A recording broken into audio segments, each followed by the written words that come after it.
Sri Lanka sedang mengalami krisis ekonomi karena terlilit utang luar negeri dengan nilai yang fantastis, sekitar 51 miliar dolar Amerika atau 732 triliun rupiah. Sri Lanka tak mampu lagi membayar sehingga mengumumkan default atau gagal bayar membayar utang luar negerinya. Salah satu yang disorot adalah karena Sri Lanka kerap meminjam utang ke Tiongkok untuk membiayai proyek infrastruktur mereka. Bahkan lucunya, untuk membenarkan itu, hoax politik diluncurkan Amerika melalui media.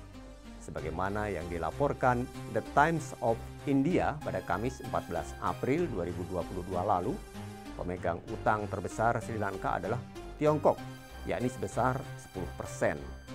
Sri Lanka pun disebut-sebut telah masuk ke dalam jebakan utang. Nah, di sini kami akan coba mengulas isu yang sedang hangat saat ini yang mengatakan bahwa krisis yang terjadi di Sri Lanka diakibatkan oleh Tiongkok. Benarkah demikian? Atau jangan-jangan ini hanya hoax politik yang diciptakan Barat, khususnya Amerika untuk Tiongkok sebagai pesaingnya saat ini.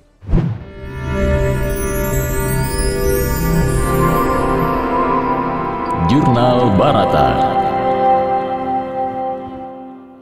Jika memang benar adanya jebakan utang Tiongkok, lalu kenapa di saat krisis seperti ini Sri Lanka masih mencoba meminta bantuan ke Tiongkok sekitar 1 miliar dolar atau sekitar 1,4 triliun rupiah untuk membayar hutangnya yang jatuh tempo di bulan Juli 2022 serta melalui jalur kredit 1,5 miliar dolar Amerika atau sekitar 2,1 triliun rupiah untuk membeli barang-barang dari negara itu untuk mendukung industri ekspor pakaian. Bahkan Duta Besar Sri Lanka untuk Tiongkok, Palita Kohona, mengatakan dia telah menerima jaminan dari pihak berwenang Tiongkok bahwa pengaturan untuk pinjaman dan jalur kredit sedang diproses. Palita Kohona pun sangat yakin bahwa Tiongkok akan memberikan dukungan keuangan sebesar 2,5 miliar dolar Amerika atau sekitar 35,9 triliun rupiah. Nah, ini semakin membuktikan dengan jelas bahwa sebenarnya jebakan hutang tersebut hanya propaganda yang tidak berdasar yang dilakukan oleh negara-negara Barat, khususnya Amerika, terhadap Tiongkok. Untuk lebih jelasnya, Anda dapat mengunjungi video kami sebelumnya yang terkait dengan debt trap Tiongkok, ilusi propaganda Barat. Selain itu pemirsa, salah seorang guru besar di Tata Institute of Social Sciences, Rama Kumar, dalam tulisannya yang diterbitkan Channel News Asia, menulis bahwa kebijakan pinjaman Tiongkok adalah penyebab utama situasi ekonomi yang mengerikan di Sri Lanka. Menurutnya, hubungan ekonomi Sri Lanka dengan Tiongkok adalah pendorong utama di balik krisis. Bahkan Amerika menyebut fenomena ini sebagai diplomasi jebakan hutang. Ia juga mengatakan gagal bayar hutang negara yang melambung, terutama karena pembiayaan pelabuhan Hambantota disebut-sebut sebagai faktor yang berkontribusi terhadap krisis ini. Nah, pemirsa, tentu narasi yang terbangun dalam tulisan Raman Kumar bisa kita katakan sebagai narasi yang tidak berdasar karena tidak dikuatkan dengan penelitian yang mendalam, hanya sekedar asumsi atau analisa yang didapatkan melalui media-media Barat pula. Sebagaimana kita ketahui bahwa bagi politisi dan media Barat, pengambil alihan manajemen Hambantota oleh CM Port dari Tiongkok adalah bukti adanya ambisi Tiongkok untuk mengambil alih aset negara-negara yang tidak mampu membayar hutang. Namun, seperti biasa, politisi dan media Barat memang terkenal dalam memberi informasi tanpa bukti. Nah, jika kita dalami masalah ini di media Barat terkemuka seperti misalnya The Economist, New York Times, Wall Street Journal, Financial Times, atau melalui jejaring televisi dan radio seperti BBC, FOA, Fox News, CNN, ABC, dan lain-lain, kita akan temui uraian yang panjang lebar Namun semuanya hanyalah narasi tanpa ada data pendukung ataupun upaya untuk menggali lebih dalam realitas yang terjadi. Nah, seperti itulah yang coba dinarasikan oleh guru besar di Tata Institute of Social Sciences tersebut. Oleh karena itu, para intelektual Amerika kemudian melakukan penelitian seperti yang dilakukan oleh Direktur Inisiatif Penelitian Tiongkok Afrika Universitas Johns Hopkins, Profesor Deborah Brottingham. Bersama dengan timnya, mereka datang langsung ke Sri Lanka untuk mendalami kasus ini. Dalam bagian kesimpulan dari laporan penelitiannya, Deborah menulis bahwa tidak ada bukti Tiongkok menyita atau mengambil alih aset Hambantota sebagai ganti rugi atas pinjaman yang diberikannya. Selanjutnya, Deborah menulis di pelabuhan Hambantota di Sri Lanka Selatan itu secara luas dilebih-lebihkan, disalahartikan dan disalahpahami. Lalu, apa yang sebenarnya terjadi dengan Hambantota? Berdasarkan data dari penelitian Deborah, pertama, yang perlu diketahui bahwa Hambantota masuk dalam rencana pembangunan nasional Sri Lanka dan akan dibangun sebagai pusat perdagangan, investasi dan jasa Samudra Hindia.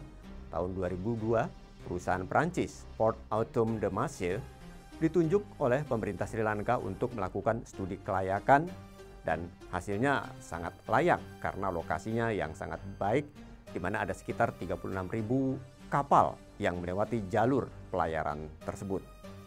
Namun di tahun 2004, Hambantota hancur berantakan diterjang tsunami.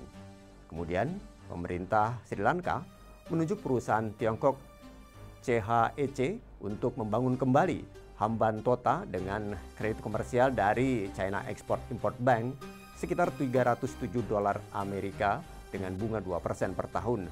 Dan di tahun 2012, Hambantota mulai beroperasi di bawah manajemen Otoritas Pelabuhan Sri Lanka, namun terus merugi karena menjadi pet project dari partai yang berkuasa. Lalu di tahun 2015, pemerintah koalisi baru kemudian mengambil alih kekuasaan dan memiliki program untuk mengurangi hutang luar negeri. Hutang luar negeri Sri Lanka pada saat itu adalah sebesar $49,6 miliar Amerika dan hutang kepada pemerintah Tiongkok hanya sejumlah $3,9 miliar Amerika. Jadi hanya 7,8% dari total hutang. Sisanya dari Bank Dunia atau IMF dan negara-negara barat. Saat itu pemerintah membutuhkan $4,4 miliar Amerika untuk melunasi hutang yang jatuh tempo. Pemerintah baru ini kemudian mengikuti saran atas konsultan dari Bank Dunia atau IMF untuk melakukan privatisasi perusahaan-perusahaan milik negara termasuk Hambantota guna mendapatkan uang tunai untuk segera melunasi pokok pinjaman yang jatuh tempo. Pada saat proses penjualan Hambantota yang cukup banyak penawar, tapi akhirnya pilihan jatuh kepada CM-Port dari Tiongkok. Oleh karena CM-Port bersedia membayar di depan, yakni $1,5 miliar Amerika untuk 60% saham dan sisanya yang 40% saham dikuasai oleh Otoritas Pelabuhan Sri Lanka. Selain itu, CM-Port juga setuju adanya dana tambahan sebesar $1 miliar Amerika untuk modernisasi mesin dan peralatan pelabuhan Hambantota. Uang pembayaran CM-Port sebesar $1,5 miliar Amerika langsung digunakan oleh pemerintah Sri Lanka untuk melunasi hutang yang jatuh tempo yang bersumber dari negara-negara barat. Nah, kasus Hambantota ini juga mirip dengan Piraeus Port di Yunani yang manajemennya diambil alih oleh COSCO, perusahaan perkapalan asal Tiongkok. Baik Yunani maupun Sri Lanka adalah dua negara yang mengalami kesulitan keuangan untuk melunasi pokok hutang mereka yang jatuh tempo. Kedua-duanya mengikuti saran dari konsultan Bank Dunia atau IMF untuk melakukan privatisasi supaya dapat uang. Kedua-duanya dibeli oleh perusahaan Tiongkok. Namun, politisi dan media barat hanya mempersoalkan Sri Lanka, tapi diam saja tentang Yunani. Di sini nampaknya ada sikap yang kontradiksi atau ambivalen dan pilih-pilih. Nah, pemirsa, kasus Hambantota ini hanya salah satu proyek pinjaman saja yang diteliti oleh Deborah dan timnya dari 1.000 proyek pinjaman Tiongkok ke Afrika dan Asia. Selain itu, Deborah dan timnya juga bekerja sama dengan Pusat Kebijakan Pembangunan Global meneliti pinjaman Tiongkok di Amerika Latin dan Kepulauan Karibia. Deborah juga mengunjungi semua negara peminjam, kemudian mewawancarai para pejabat terkait, menganalisis struktur hutang dan pemakaiannya, serta dampak sosial dari proyek yang dibiayai hutang tersebut. Berdasarkan studi yang mendalam tersebut, kemudian Deborah menjelaskan bahwa tidak ada bukti terjadinya jebakan hutang. Kesimpulan tersebut diambil setelah menganalisis struktur hutang negara peminjam dan ia menemukan hutang kepada Tiongkok rata-rata hanya di bawah 10% dari total hutang yang ada. Sebuah persentase yang sangat kecil. Persentase hutang terbesar adalah pinjaman kepada Bank Dunia atau IMF dan negara-negara barat. Jadi di sini jelas bahwa jebakan hutang yang terjadi sebenarnya yang dilakukan oleh negara-negara barat, bukan dengan Tiongkok. Selain itu, hutang Tiongkok juga jauh lebih ringan karena jangka panjang dan tingkat bunganya rendah dan fleksibel.